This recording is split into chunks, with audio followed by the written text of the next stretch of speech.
All right. So we're just gonna get started with kind of how you and I met. It's been, were you 14? Can you remind me? Yes. You were 14. And how old are you now? I'm 28. Okay, 28. Yeah. Speak a little louder. Oh, I'm 28. Redo. Okay, let's go back and talk about how you and I met. Okay.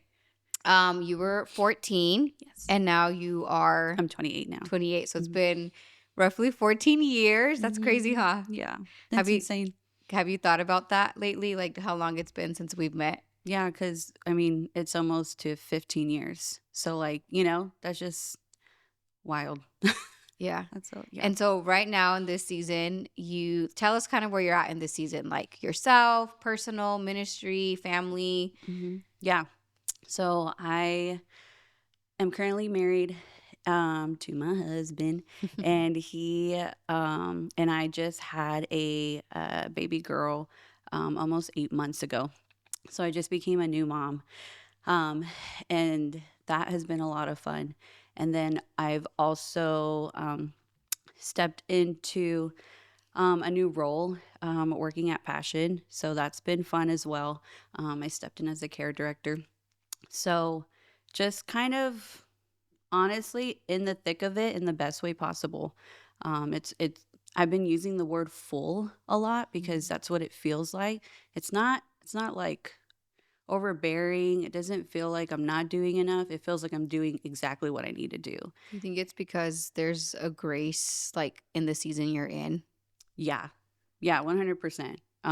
That's what we feel right now, even with parenting and like with Bree, because like as soon as she was born, like the first month, we were still really tired, but there was this sense of like, hey, like we're like you're gonna be okay. That I think we felt. And then when I stepped into the role, that felt also timely too. Like it wasn't like I'm doing this because I want to stay busy. No, it felt like I wanted to do it because it was something I felt like the purpose of the Lord in, for me personally. So yeah. So let's go back a little bit. So now you're married, you have Bree, Mhm. you're in a care director role at Passion. And let's go back about 14 years. Let's go back, Okay. just kind of maybe share a little bit of how you even met Jesus, like a brief maybe like testimony. And then how have you stayed faithful to serving him over the past 14 years? Okay. Great question. So I remember a friend had invited me to go to youth, and I think I was like in 8th grade at the time. So I was in middle school, and I was just coming for a boy at the time. And Shout um out to other youth students who come for boys or girls. yeah, I was coming for boy. I think we were like somewhat dating. Honestly, we weren't even talking. It was that kind of dating. And I think I remember just coming like more and more consistently. And then fast forward to my sophomore year of high school. I was dating someone else, but they weren't coming to youth.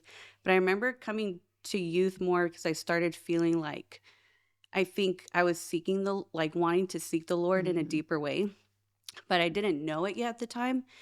And it just felt like real. Like this felt like something that like, okay, like there's something happening here. Were you did you already say yes to Jesus by that sophomore year point or not yet?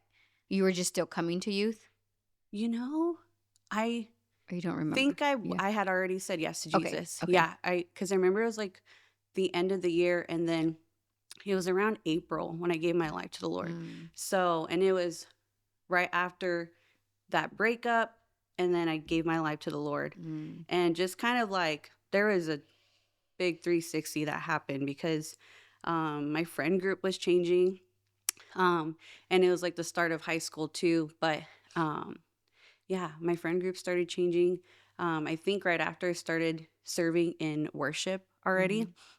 and I think I was just like wanting to connect more. Um, and so I was going on Wednesdays, and then I think I started coming on Sundays. And then one Sunday, I remember like was dealing with a lot of like torment, like night terrors. Like I was so scared to sleep at night, like Wow. by myself. And when I went one Sunday morning during worship, I felt like literally like the liquid love of God, like over Mm. my mind. And I think right after that, I went home and I was already getting mentored by somebody, like one of Mm. the youth leaders. Yeah. And she had given me a Bible. And so I took that Bible into my living room and just saw like it was like a girl's Bible. It was super cute. But I opened it and I remember it would say like, it said like, do you want to give your heart like to Jesus? Something like that. Mm. And so basically walked me through step by Wow. step how to like give my heart to Jesus. And right there and then, I don't know where my parents were at the time. Now that I'm looking at back at that, because I remember sitting down like, wow, like I just experienced like God. Like I know this is God. And so I gave my heart to the Lord. And then from there, just got really hungry to know who this God was. Mhm. There's a lot of healing that was happening too, because um, one of the things that the Lord told me right after that breakup was that people are going to fail you, but I'm never going to fail you. Mm. And I think that's where the Lord was unraveling like codependency, fear of man. Which you wouldn't know these terms back then. Would not know. But now Yeah. you're looking back and you're like, okay, this is what God was doing Yeah. in these, and you were 16-ish by this I was point. already, yeah. At this point, I was already 16. Were your And parents believers at that time? so they did believe in God, but they weren't actively going to church yet. Okay. Yeah. Okay. So, but yeah, I wasn't raised in church. I'm the only child. So my mom and dad, they church hopped a lot, you know, at the time. And I know they're now like loving passion. They love, Yes. which is kind of cool to see kind of that like happen throughout my life. But yeah, so yeah, right after that, I think I just got really plugged in Mm-hmm. youth, serving.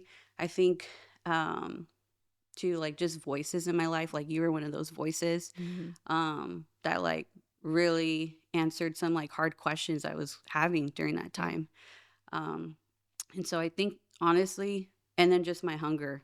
I remember like every morning, like waking up like at 5:30 because I just wanted to spend time with Jesus Yeah. and like sit and read my word and like because I knew that's where I felt spiritually fed. Yeah. And then that healing was happening too. So I felt like the Lord. I was like kind of this ongoing thing, like yeah, Well, and I think what's cool is that, like you mentioned, like your parents weren't necessarily ingrained in a church. They were not like settled in a church. hmm They believed in God, but then you had this encounter with God by yourself in your living room yeah, at 16. And I think it's important to emphasize that because I think sometimes when we think of the younger generation, in this case now we can say that because we're older, um, yeah, we sometimes like belittle that God can move in them. yeah. And you literally had your encounter with God alone, hmm and it didn't have to be in a church, but hmm church was your community that you went to stay connected to God. Yeah, Would you agree with that? yeah, That's yeah. yeah. 100%. And then I do believe after that, because I do remember you starting to do worship, and then you started to come on a Sunday, hmm um, and I think it's beautiful too that um, we don't have to make up emotion for God. Yeah. Like he just does it. He just shows up, hmm and I think he knows how to Yeah. meet us. He created us one, Yeah. but because he created us individually, he knows how to meet us individually, and it didn't have Right. to look Right. like everybody else. Yeah. Okay, so from there, you started serving. You were on a Sunday, hmm and then let's fast forward a little bit. And then you, at one point, were serving in youth ministry. Yes. Yeah. Under you. Yes. Yeah. Probably a good, I think from 16 to, I think 18. I want to say 18, nine, maybe nine. Actually, well, then I got married. So How old were you when you got married? 21. 21. So You yeah, did an from 16 internship and right on. before that. I did. I did do an internship, I think right after high school for a full year Yes, to intern because you were pregnant with Zoe. I was. Yeah. It was 2017. Yeah. Yeah. Yeah. 2016, 2017. Yes. Yeah. Yeah. So then, Said yes to Jesus, stayed plugged into community, started coming on a Sunday, and then Yeah. you ended high school Yes. and you did an internship with us, with me, Yes. for a year. Yes. Which is funny because I remember I was about to leave to California. I don't know if you remember that. Mhm. But there was Mhm. like a good like 3 or 4 months. Like I was like, I think I had a dream. I was like, I'm going to California. And I had a hard stop, and I felt the Lord like, and it's funny when I say I feel like now I think about it, it was like a knowing. Like it wasn't like I felt, it was just like I knew the Lord was like asking me to get planted Yes. in a deeper way. Mhm. But I was almost ready to go. Like I had the dorm room ready, I had my deposit down, I went on a school tour, and then I think at that time, maybe this was before my internship.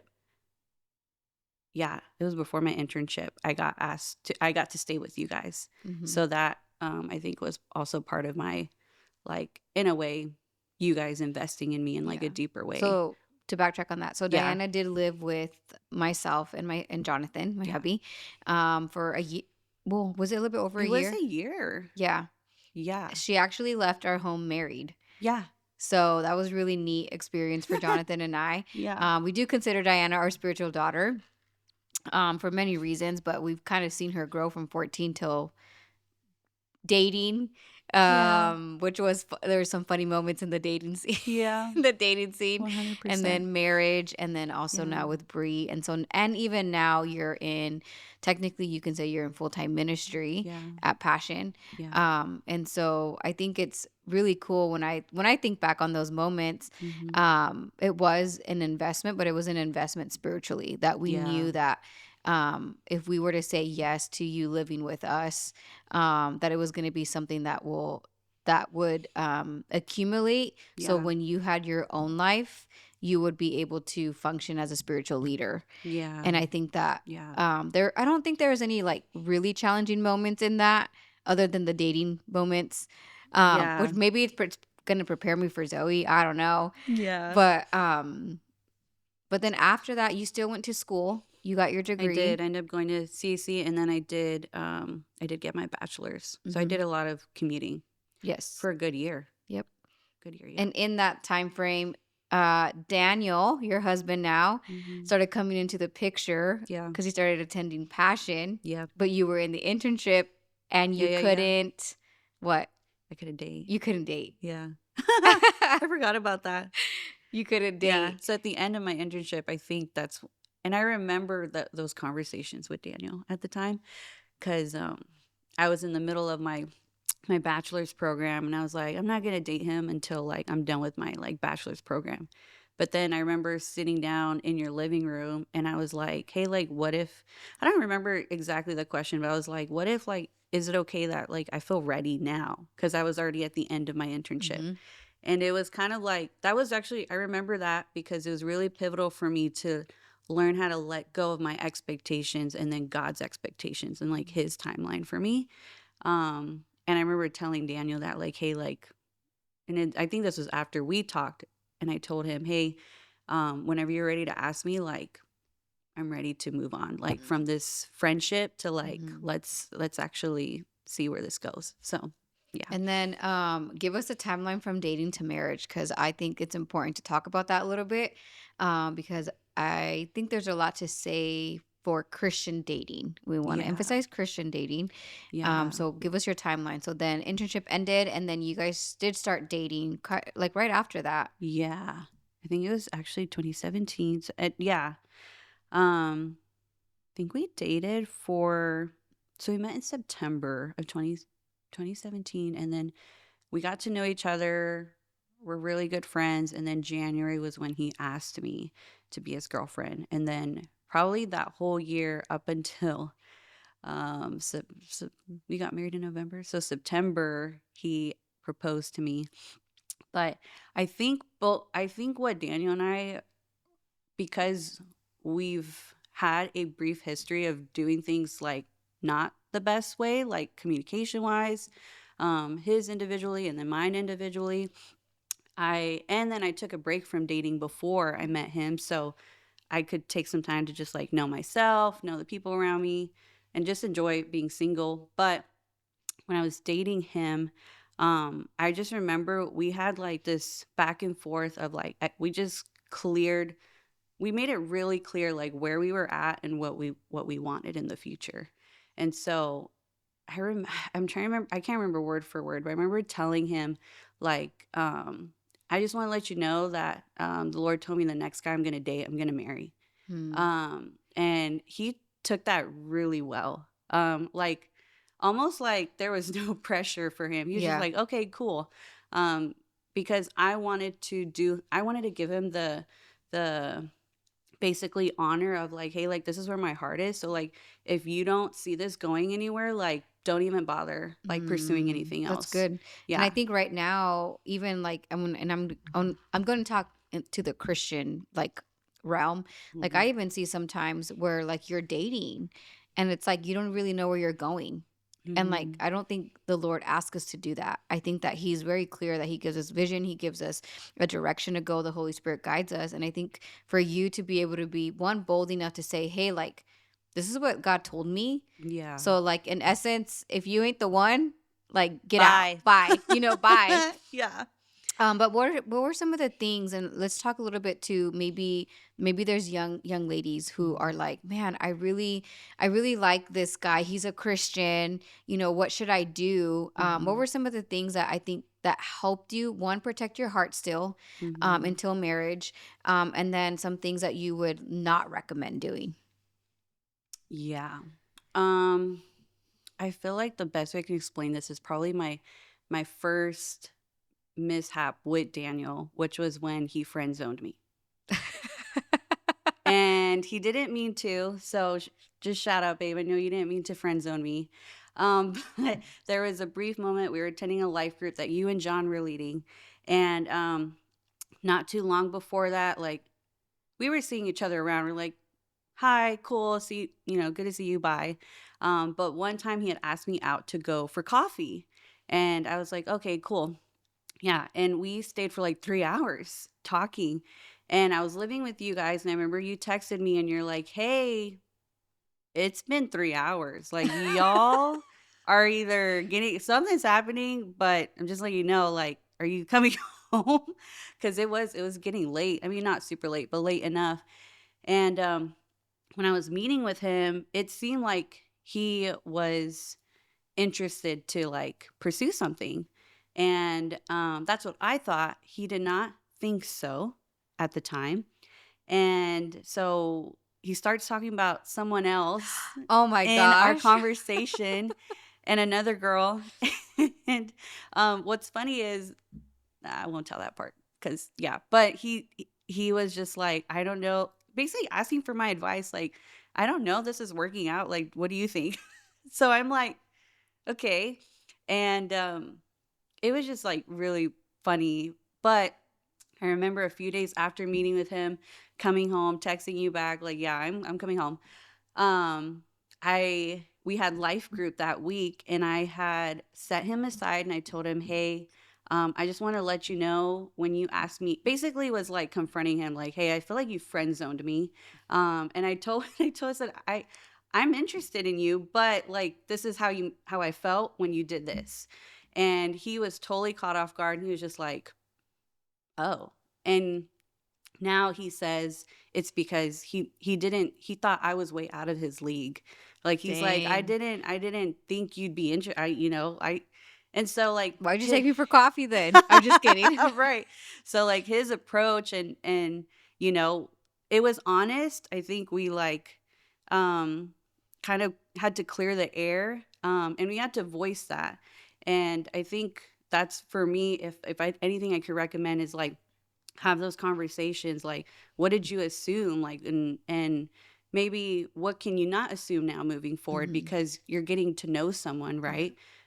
I um think one thing you're really great at is communication. Like you are the type that you'll go and you'll clarify something like, hey, is this what you meant or is this not what you meant? And I think mhm, sometimes in the dating scene for Christians, it's like we're afraid to do that. mhm, But I think it's a responsibility to be able to be like, absolutely. hey, like this is how I felt. Is this what you meant? Oh, you Yeah. did. Okay, then maybe we need to go this direction. But I think Yeah. the other thing too, when I hear you speaking, is there's accountability. Like you mentioned, I text you, Yeah. and I know that at some points he did not like the accountability. Yeah. But now looking back, what do you think about accountability in dating? Like, do you think it shouldn't happen, or do you think it's needed? I think it was great because it helped me recognize like there's just some things I will have a blind spot in and I won't always know unless I let somebody in to see that. Hmm. Um because like I think because when you are entering into a dating like a new like relationship, it is exciting. It is Hmm. fun. You're getting to know someone and it should be fun. But it is helpful to have that voice where they can kind of ground you. Hmm. Um, and I think that's what like you had done, and then I had let someone else in too to kind of see like, hey, like just point it out, and you guys did that. Because yeah, I think it helps to have that grounded voice to kind of help you see the bigger picture Yeah. and not just the now. So I think it's necessary, but it's great when it's people who like care about you Yeah. and like love you and want to see God's best for you. Yeah. Which is hard, but like it's necessary, And I I think. think so practical things that I would say for that is like if you are wanting to start dating and it's a Christian relationship, then I think you need to find somebody that Mhm. I would say somebody who's married, or just Mhm. somebody who's a little bit ahead of the game, who you can go to and share like, hey, this is what I'm thinking. I Yeah. love that you said that there are blind spots because we Yeah. get emotional, and so we make Yes. decisions based out of emotion. And Mhm. so you do need somebody to bring you a little bit back to reality and be like, hey, let's really think about this, or hey, maybe you're assuming something. um Yeah. and then two three I don't know what number I'm on, but whatever number I'm on, the next thing would be is that you really need to you should be bringing whoever you're dating around your community. Yeah. And if there is anything that feels that needs to be hidden, Mhm. and I'm going to say this to the younger generation, like on social media, like not posting about it, or hey, somebody's asking you to like, hey, let's just not post us yet. I think there's Yes. some red flags there. Mhm. I think that anything that we do with the Lord, He doesn't ask us to hide things, and so I Yeah. think it's the same thing with dating.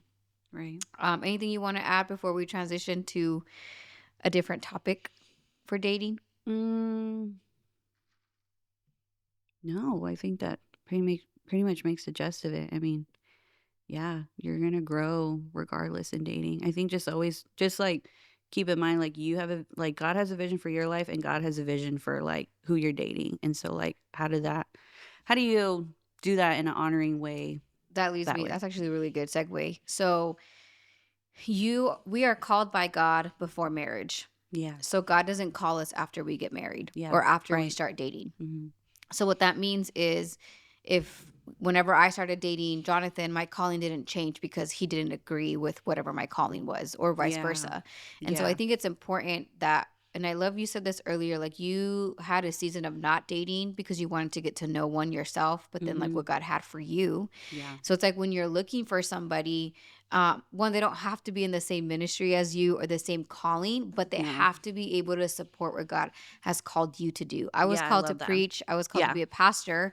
So Mhm. I was not going to go marry somebody who doesn't believe in Yeah. women being pastors. Right. Um, and so I think you and Daniel won. You guys, so shout out to you, Daniel. You're a great husband to Diana, but you guys really do complement each other really well. Yeah.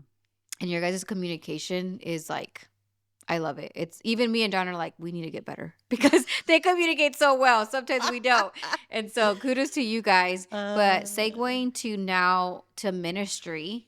yeah. And I know this is something that's on your heart that you wanted to Mhm. kind of share. Mhm. So ministry can be beautiful, Mhm. but it's challenging. And I want to debunk the myth before we get into this, that ministry is not just if you're working at a church. Mhm. That's not ministry. Do you Yeah. kind of want to define ministry a little bit for everybody? Yeah. Um, I mean, immediately in my head, like now going back into it. I mean, I feel like I've been in it for a while. Sometime I started serving when I was 15, and so and on, and then till I got married, and then took a break and then went on. But in a way, even when I took a break, I didn't really feel like I was taking a break from ministry. It just Mhm. looked different. And so like I feel like ministry is like it's it's it's a cost to something. Like it's gonna cost you. And it's I mean, it's sacrificial. It's just Yeah. sacrificial. It's gonna cost you like your expectation, it's gonna cost you your time. But in an interesting way, it's also giving away. Like you're Mhm. giving away something that the Lord has either imparted into you, your gifts, your talents, like you're giving away something. Yeah. So that's how I would define it. Like it's Yeah. you giving away something. And I think ministry in general, when we hear that word, it's like anybody who works at a church. And it's not necessarily working for a church. I Mm, think ministry is a lifestyle. hmm Just like worship is a lifestyle. that's good. And in the word of God, it says that we are all in the ministry. And Paul said this: we're all in the ministry of reconciliation, Hmm. which Yep. means we're all in the ministry of bringing people back to God and Mm, reconciling them back to God. yeah. And so, however we do that, whether it's in Mhm. your workplace or whether it's in a church, Yeah. you're doing ministry. Yeah. And so for you, do you kind of want to give us a little rundown of like, I know you did youth leader, you were a youth Mhm. leader for a while, and then you and Daniel did a little bit of, You were interim for a bit yeah, when you had transitioned out. yep, Yeah. for youth, Mhm. like youth pastor interims. Yeah. And then from there, you went to what? From there, I got to step in as a worship director. And I think that was like 2 years. Mm-hmm. It was two Yep. years. Um, and then I felt the nudge to like transition out from worship Mm-hmm. as a worship director. And I remember there's a lot of different things happening. Like we had just moved out from Casa Grande. Um, I got a new job and what else was happening? I think there was like also a loss in my family. So there's a lot Mm-hmm. of different things, but um what's funny is like we're describing what ministry is and I'm going back to the time when like I didn't look at ministry like that for a while. Like Mm-hmm. I remember there was a probably mid 20s. I like probably looked at almost ministry as like a ladder. Which Do I you think think people idolize ministry, the word ministry? Do you think it's idolized a lot within the church? yes. And but I also think calling, the word calling itself is idolized because it's like a lot of people attach calling to like what you do. And I Mm-hmm. used to be one of those people. Where like, because I remember starting at my new job, like for a good moment, like I don't know what I'm doing. Like I literally and like I legit felt like I was not doing what God called me to do. When 6 months into that, what I got to do, I started seeing a whole different light. Like probably felt like is everything okay in there? Sorry, Bratty. It's okay. I just want to She's make sure fine. she's good. Probably like I remember when we moved out. Sorry, That's okay. when we moved out, I honestly felt like out of place, Mhm, like isolated. But now looking back, or like Danny and I will have this conversation, like we felt like the Lord was planting us even more in our faith. mhm, Um, and I think during that time, and even now, because we're still out there, like I feel like the Lord was reframing everything I thought about ministry. I wasn't doing like ministry school, none of that. Like I also took a break from worship in general. mhm. So I like think that's the time you guys took a break from serving. yeah. Yeah. And it felt like a transition. It felt like kind of like some people call it wilderness, some people call it like a pruning season, but it just felt completely different and unfamiliar for me. But in a way that's where the Lord really was like showing me like again my purpose in him, not in Mhm. what I'm doing, Yeah. just simply how he saw me during that time, and how I got to find him, and seek him, not to seek him just to find a new word or, a Yeah. revelation for something else. It was like for me. Mhm. And I almost just learning how to enjoy being a daughter again. I think that's Yeah, really and the I gist think of I it. remember in that transition too, Because I remember that time as well, and I think that was during the time where I knew, as a spiritual mama and even a spiritual mentor for you, like I had to take a step back because Mhm. I was very, very involved in your life Yeah. prior to you being married. Yeah. And so then you were married, and I think this kind of happened. Actually, you had a lot. Actually, now that I think back, a lot going on, like the first Mhm. year of marriage, even the second year of marriage. Mhm. Yeah. Um, and so I think for me, I felt the nudge from the Holy Spirit of like, hey, you really need to let her figure this out, Yeah. because I was very protective over you at the time. Yeah. Not that I'm not anymore, but it's Yeah. different. Yeah. Um, and so it was almost like there was like a grieving loss, I think, that we Mhm. both felt Yeah. that wasn't being expressed, Mhm. because you were also not doing, you were doing ministry, but not within the church. Yeah. And then you were taking a break. And then I was on the other end of like, I need to give her this space Mhm. and I need to let her figure some things out with her husband. Yeah. And that was really challenging for me Yeah. because I was so used to just being like, I have direct access to Diana.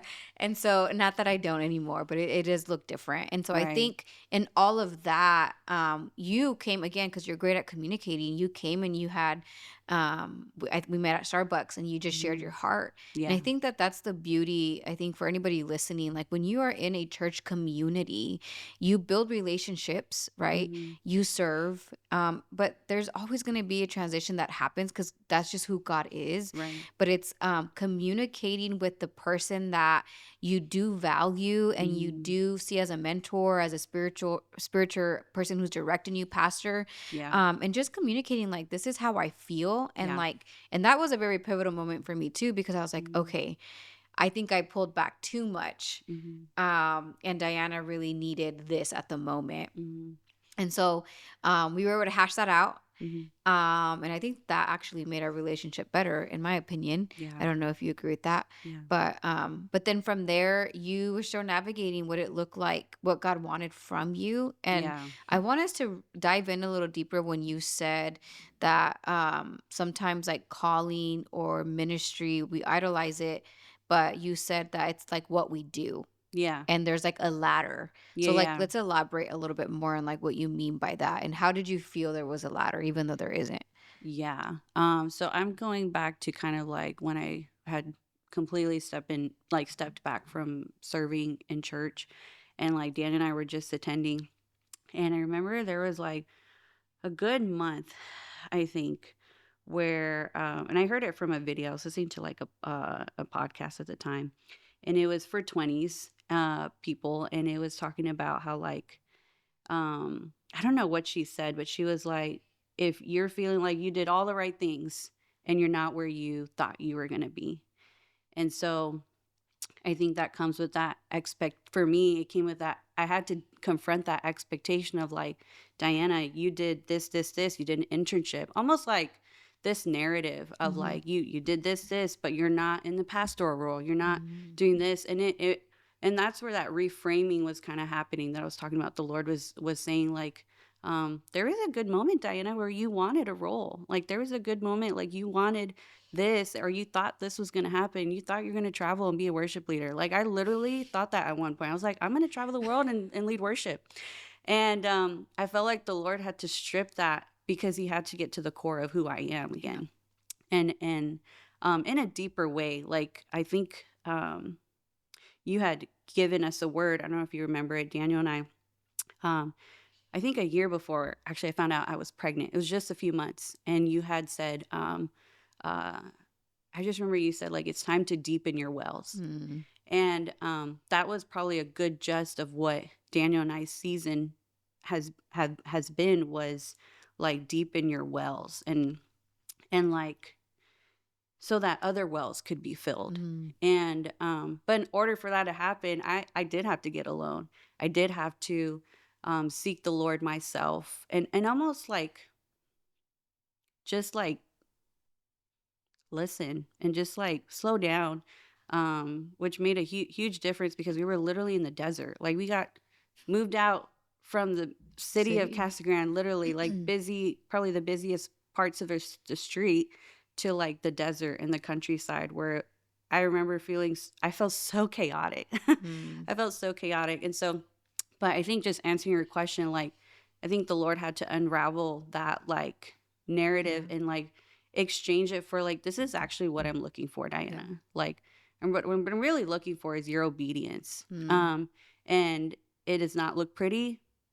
It doesn't sound great, right? Mm. But at that time, it was like, I just need you to like just not do anything so that I can redefine what you think this is Yeah. supposed to look like. And I think that sometimes as Christians, like, and one, like, if you're a Christian, you should be serving at your church. I don't know what church you go to, but you should be serving. It's just a part of building community, being Yeah. discipled.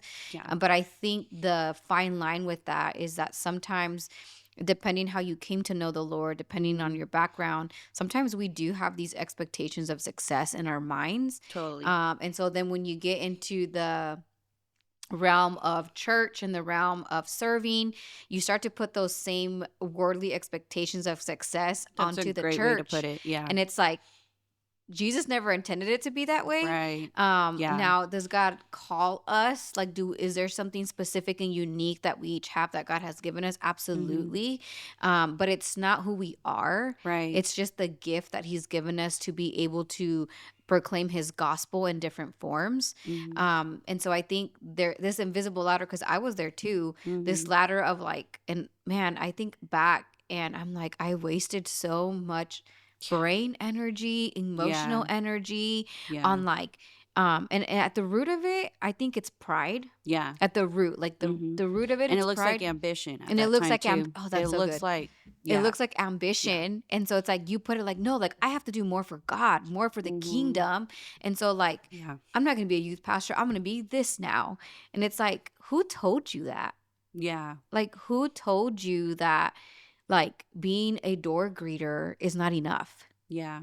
Or Right. like, who told you that being a parking lot attendee, waving people to come into the church and making them feel comfortable is not enough? Yeah. That that's like the lowest of the totem pole. Right. And I think that that is like the slippery slope that the enemy uses Mhm. for Christians that are on fire and hungry for God. He switches the hunger for success in Yeah. the church. Yeah.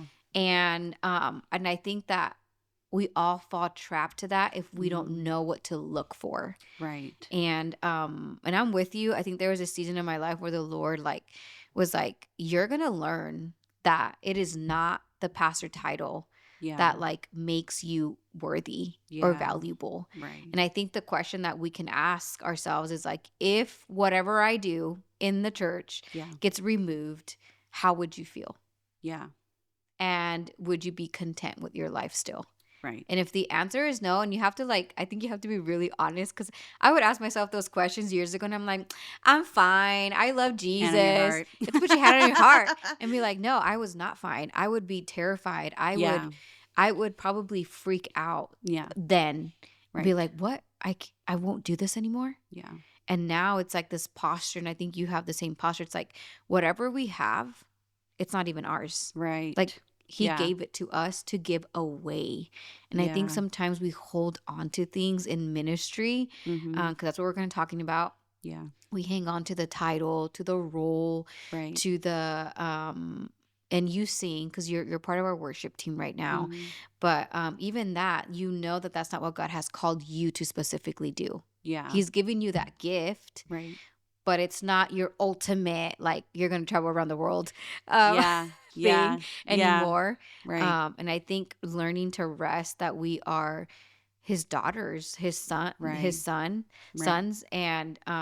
But I think it's, you said it like it is hard and messy to be in this place of actually acknowledging that you're wanting ambition and success in the Yeah. church. Yeah. And before you know it, I think you lose sight of what God has asked you to do. Totally. And I And it, think that's what the last, like, when I was in the worship director role and like reflecting back, I remember the last 3 months, like, there was just, I knew there had to be a realignment of something happening. And at a point, there was like, worship director was like my identity for a good minute. And so, like, the Lord also had to strip that off. And I love how you like worded it. Like, yes, there sometimes we are good at putting worldly like expectations in the church, which is like so good you acknowledge that and pointed that out because like it takes away the purity of like what Jesus intended Mm. when it came to serving. Like he said, clean hands and a pure heart. So yeah, it's going to get messy, but it's going to, Yeah. challenge you. It's going to, um, I think there's now the motivation's different. I think that's really where I took away from being, I feel like I've already like moved away from that season was like the motivation's different now. It's like I'm not expecting anything in return. It's Yeah. like I'm giving away because you called me to this. This is what I'm graced for. And I don't even care how it looks. Like it's But now gonna you have a why and not a what. right. And so Yeah. before it was what I do Yeah. and then why, but now it's like you have a why, which is for you, it's Jesus, what he's asking you, Mhm. right? And then the what is you get to be a care director, but you Yeah. also get to be a mom. You also get to Yeah. be a wife. So it's like Yeah. it's not like a one, it's like a one thing. Right. Um, and so I think when we get to this place where it's like, okay, Lord, it doesn't matter how it looks like. If I Mhm. don't get to be Mhm. the next campus pastor, if I don't Yeah. get to be the next worship pastor, Mhm. if I don't get to be the next I don't know what terms everybody uses at the churches, but we use coordinator at our church. Yeah. Coordinator, you know.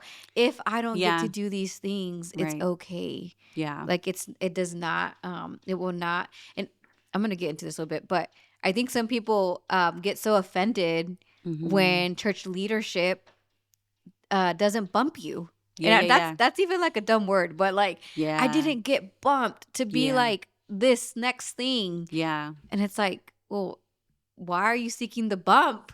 I don't know. Like you Yeah, should it be seeking confronts your pride your in what's the word? Incentives? Is incentives? Your motivations, your into your motive, maybe. interior motive maybe. Yeah. Yeah, cuz when I transitioned out, I was like, dang, like I literally am nothing.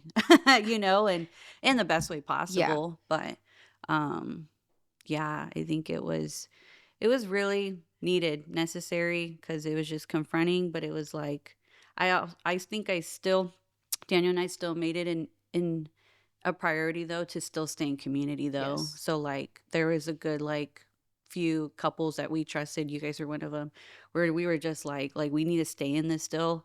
And it was also really refreshing because it reminded us like, oh wow, like we actually have friendships that we like care about regardless if we're in ministry or not, Hmm. because it's just so easy for it to look like that too. Yes. Like, oh, like you're in ministry, we should connect. But it's like, oh no, you're actually like really vital in like what God's doing in my life, and I want to do the same for you. So Hmm. let's pursue that. And Yeah. so I think that was also So you've big been for at us. your church at Passion for 14 years. Is that accurate, or would you say a little less? Well, I started coming at 14. So yeah. 14, yeah. So yeah. Okay, so 14 years. And in Hmm. those 14 years, because we just talked about ministry, and I think what Hmm. I love about you, Diana, and what I love is that you follow the voice of God, and even in the midst of those challenging moments in those 14 years, so one of Yeah. them being that transitioned out, Hmm. and this is true facts. Most people would have left the church. Hmm. Most people that would have gone through something like that grew up, and youth, was an interim youth pastor, then switched to worship director, and then stopped and didn't do anything in the church, would Yeah. have left the church. Yeah. And I think what you have shown, and I think it's a great example for people, is that you stayed rooted in the church, and you didn't leave because God didn't ask you to leave. Hmm. You didn't leave because you got offended, or because you were hurt, or because you're like, I don't have any more value. Even though you felt some of those things, Yeah. you stayed put, you stayed in community. And Hmm. I think that God honors that, and has honored it. Yeah. And I just want to say that for me to watch you even like navigate that season, and even this season, Hmm. with Bree, hubby, new baby coming, care Yeah. director, Yeah. you have just stayed rooted to God. And because you didn't leave the church, and Mhm. you could have left offended, and Yeah. you didn't choose that. Yeah. And I think that says something about anybody who's in the church, who's listening, that there's going to be moments. The church is not perfect. Right. Leadership is not perfect. Yeah. I think you've seen some of my negative sides of leadership too, because I'm not perfect. Mhm. I did a lot. Actually, you being under my leadership for youth, I was so brand new. Mhm. I was literally like, that was my first ministry role. And I Yeah. probably made so many mistakes. Yeah. But I think that you stayed because God asked you, not because of a person. Right. And so I just Yeah. want to say for those who are listening, like if you're in a church, whatever church you're in, and maybe it doesn't look pretty right now, Yeah. unless God tells you to leave, like Right. you need to stay rooted. Yeah. Would you say anything to them too, like since you walked through a season like that? Yeah. Um, I mean, it's like now looking back at it, I mean, it felt awkward. Like it felt awkward. I think for me personally, because I remember like just being in ministry ongoing and now coming at a halt, it was like, oh wow, like, and so I think I remember too, like asking the Lord, like I really want to learn what you're showing me right now in this season. Um, because I think this is an ongoing goal regardless whether you're in ministry or not, but like God still asks us to be teachable. He Mm-hmm. still asks us to have a soft heart, you know. I remember during that time, and I think that's why I was like, I'm going to keep going. I'm going to keep staying in this because it was doing something in me. Like I knew the Lord was stretching me. It was not fun, but like I want to see him get the glory for this, however this looks like. And even if it was just like in my quiet time, I wasn't, actively serving, but even if it was just in my heart and like, and he was kinking out things, like I knew it was shaping me more to to lay down my life even more. Mm-hmm. And so like if it's gonna lead me to like having a soft heart, being unoffended, which you have to fight for, you have to fight to be unoffended, um, then like that's gonna be worth it to Yeah. me, is that he would get to see the work done in my life, even in that season. And I think some symptoms, and just to kind of like close out, but some symptoms, if you're listening, you're like, well, am I in that season? Am I in a place where I am offended? Or am I in a place where I find value in what I do in my church or what I Hmm. do in ministry? Or maybe you are in ministry. Maybe you're a pastor or you are a director of some sort, or you're leading a team for your dream team or your church. Serving team. I think some questions that you can ask yourself is, if this role would be removed, how would I feel? Yeah. Um, is God trying to show me that Hmm. I do get offended, but I can't notice offense because right now everybody praises me in my role? Hmm. Hmm. Would you add any other questions? Mm, Leadership doesn't see me. So maybe like if the pastor doesn't come around and yeah, say I hi would to say if you. you have this ongoing like narrative of like, well, pastor could have done this, or I didn't get noticed for this, and that's probably a good indicator that like your motives might be a little off. Mhm. And ask the Lord that, like, okay, what's happening here, and like, why I had already had a moment like that 2 weeks ago, or Yeah. no, this week, and it was like just something I said, and I remember telling Dan, I was like, "Oh dang, I wasn't teachable." Mhm. And so like there's still things the Lord had is working with me on Yeah. to make sure, like, oh, okay, like checking my heart. Yeah. So I would say that if you have this Yeah. like ongoing narrative, like expecting something basically, That's good. and you're not coming in like just giving away and not Mm. wanting anything in return, then like, okay, like keep going. But if you're expecting something, you're probably going to be off a little bit. Yeah. That's what I would And say. probably ministry won't be that much fun And because it won't be, you yeah. won't receive the expectation, you know? Yeah. And I think we're combining years of experience here. Diana's 14, and I mean, I've been doing ministry since I was 19. And so I think just knowing that the heart behind it is that we do not want you to experience the painful part of learning, because God will put us in places when Yeah. He's like, okay, girl, you're gonna get it. Let me place you in this place right now where you're gonna have to understand. And I think for us, our heart is that you would just know that ministry is beautiful. Yeah. It is challenging, but it is Mhm. not your identity. Yes. You cannot find value in it. Yeah. If you're starting to find value in it, and you go back to the basics with the Holy Spirit and spend time as a daughter and son, Mhm. and you're supposed to duplicate yourself in ministry. Yeah. So we always say, or I always say, like, whatever I'm doing, somebody has to be able to do it. Because if I'm Yeah. not here, I have to be able to give it away. And so, any last words that you want to give to anybody? I don't think so. I mean, man, he's just always saying something. That's what I would say is like he's always saying something about your life and who you are in the season that you're in. And so, like, don't miss it. Like, grab a hold of it. And he's so intentional if we take the time to listen. And so, that's what I would say is like just hear his heart Yes. for your life before whatever you're called to do. Um, that's gonna be really vital. All Yeah. right. Thanks, Diana.